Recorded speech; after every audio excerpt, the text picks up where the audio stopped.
Hi friends, మన previous 2 videos చూసాం కదా.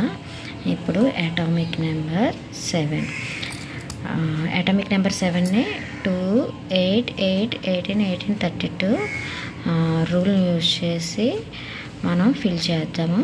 2 ఫిల్ అయింది. నెక్స్ట్ షెల్కి వెళ్దాము. యాక్చువల్లీ 7లో 2 ఎలక్ట్రాన్స్ పోతే ఇంక 5 ఉన్నాయి, అవి నెక్స్ట్ షెల్లో ఫిల్ అయ్యాయి.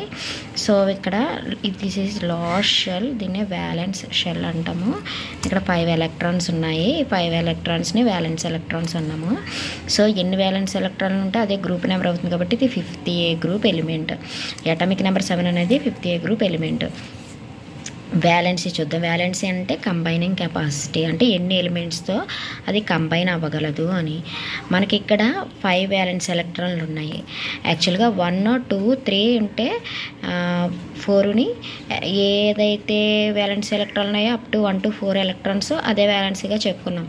కానీ 5 ఎలక్ట్రాన్స్ ఉన్నప్పుడు ఇక్కడ ఏమవుతుందంటే మనకి 8 అవ్వడానికి ఇంకా ఎన్ని ఎలక్ట్రాన్లు తీసుకుంటే అది స్టేబుల్ అవుతుంది. 8 ఎలక్ట్రాన్లు ఉన్నాయనుకోండి, లాస్ట్ షెల్లో 8 ఎలక్ట్రాన్లు ఉంటే అది స్టేబుల్ అనమాట. ఆ మాలిక్యూల్ కానీ ఆ యాటమ్ కానీ స్టేబుల్గా ఉంటుంది.